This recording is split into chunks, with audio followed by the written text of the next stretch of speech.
How is water or moisture going to get back into your hair when you have this layer or film of oil that you used to seal? Some of these tips y'all ain't ready for, honestly.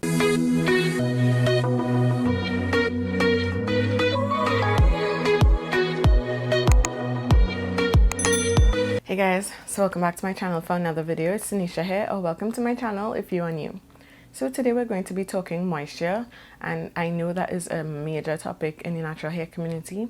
So if you'd like to know some tips and tricks about how to really and truly moisturize and hydrate your hair, then definitely keep on watching. So when it comes to moisture, this starts way before we even start talking products. Like, let's not even go there yet. The first thing you want to know when it comes to moisture is, to me at least, the difference between moisture and hydration. Hydration is literally just water. Like, water is what hydrates your hair. Yeah, you could have other moisturizing properties in products and ingredients and different things like that, but true hydration comes from water, and that is where you want to start. If we're talking hydration, that again, like I said, happens in the shower from the time your wash day begins. So yeah, you want to start the hydration process by really cleansing your hair. I cannot stress this enough.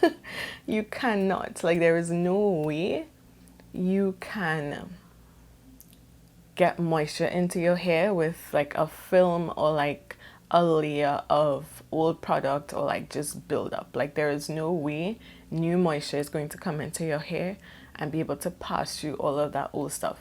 So please, please, please, please cleanse your hair properly for your hair type.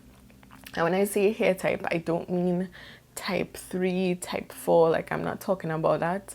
Actually get to know your hair. So whether you have low, medium, high porosity hair, whether your hair is fine or coarse, whether you have low density, high density, like, make sure you know your hair stats, and that way you'll be able to cater your cleansing routine to that.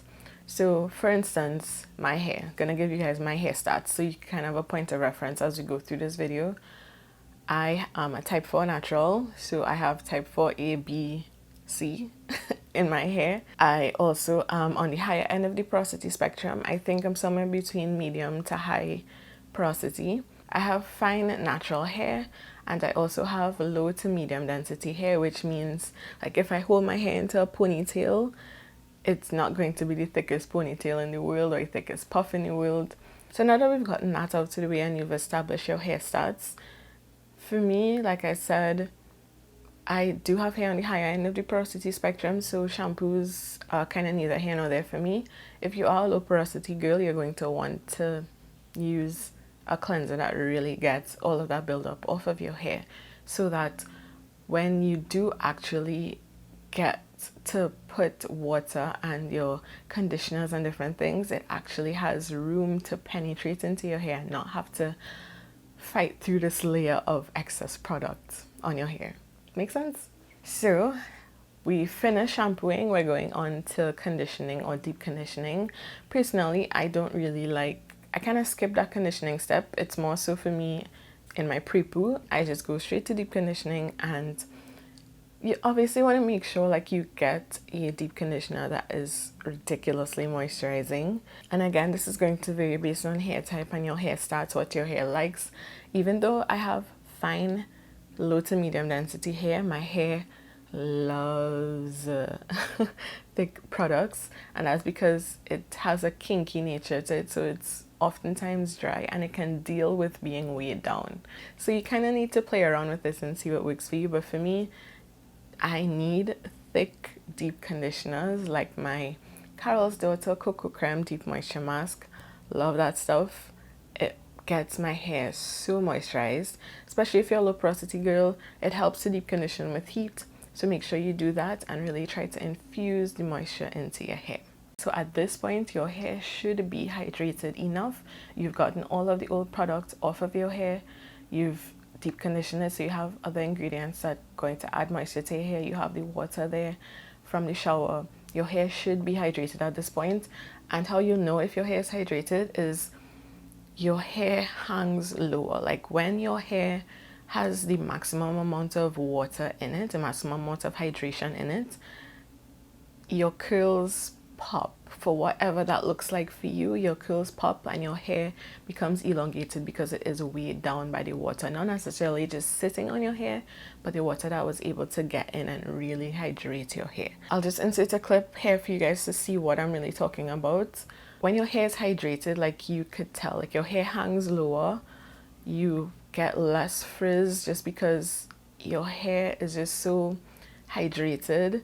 The frizz kind of just disappears. Frizz comes, of course, a lot of the times from dry hair, so you guys could see what I'm talking about. Obviously, your hair is not going to look like mine's, but pay attention to what hydrated hair looks like for you. So now that your hair is hydrated and conditioned from out of the shower, we go into moisturizing, which for me means that it happens right after the shower, soaking wet hair.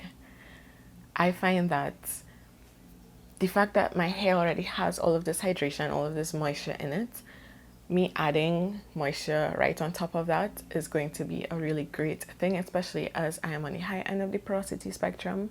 Trapping in that moisture is going to be amazing for me in terms of retaining that moisture going forward.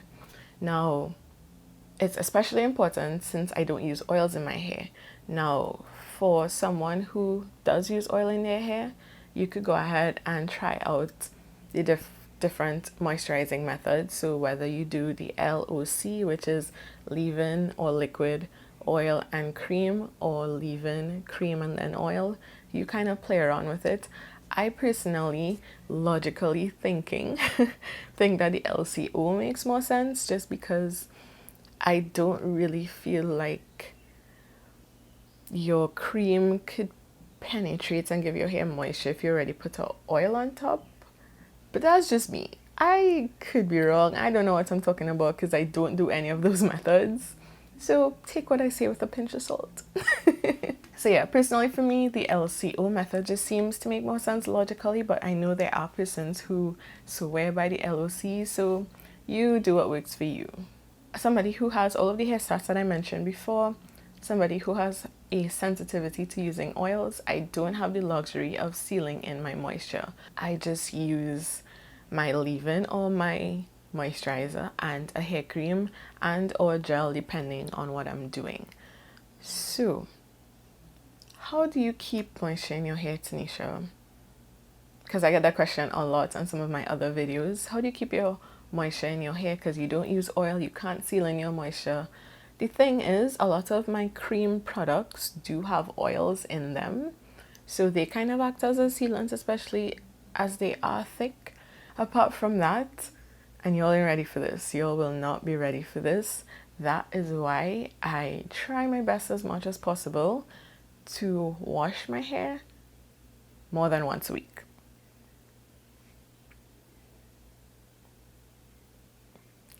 Girl, what are you talking about? Like, who has time? But this is the part y'all ain't ready for. Let me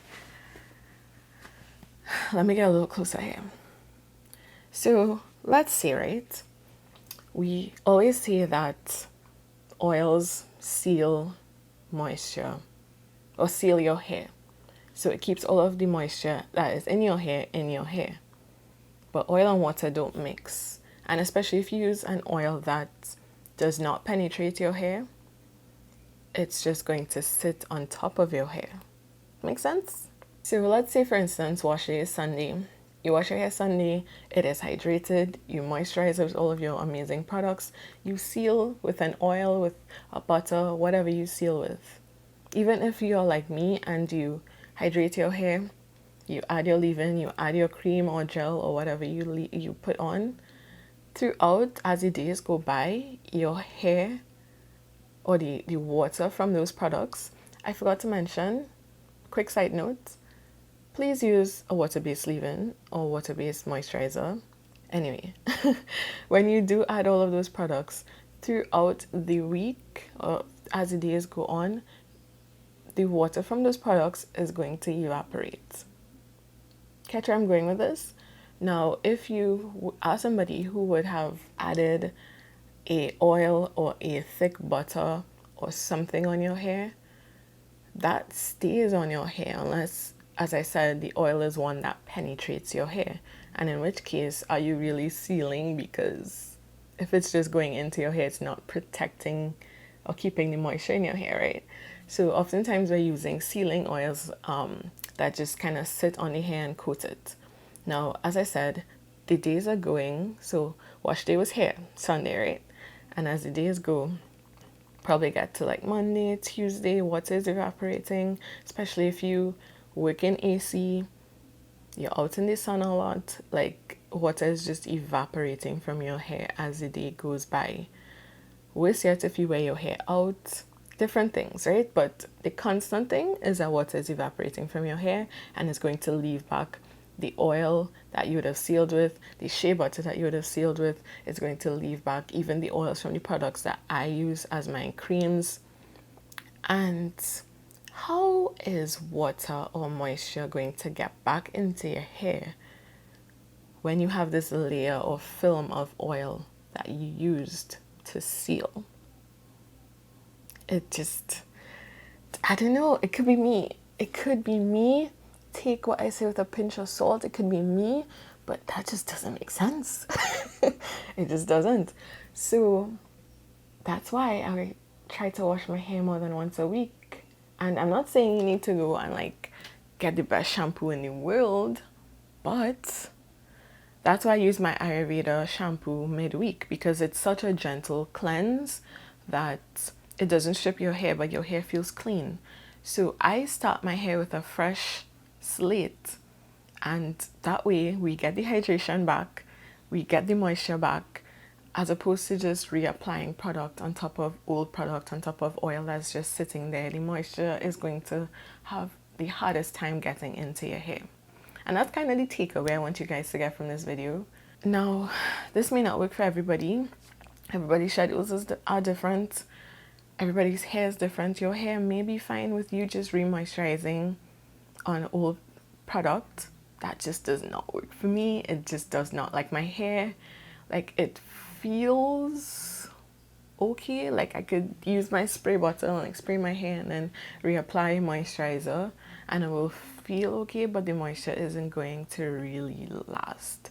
And that is what, especially for me, somebody who doesn't use oils, I just have, and who is on the higher end of the porosity spectrum, I don't have that luxury of having my moisture last all week. Like someone who has low porosity hair who might be able to, on wash day, get through the week with that same moisture. I just don't have that luxury. So if you are like me, it's something to consider. I'm not saying it's for everyone, but definitely something to consider. So yeah, guys, I just wanted to come give you guys that little tidbit. I hope that it helps. I hope that something that I said makes sense to you and that you're able to take and really up your moisture game. If this video is helpful to you, then definitely hit the thumbs up button. If this is the first time you're seeing my face, or even if you have watched a few of my videos and you have not yet subscribed, sis or sir, what are you doing with your life? Hit the subscribe button and the notification bell so that you never miss future uploads. And I thank you guys so much for watching. I'll see you in the very next video. Take care. Bye.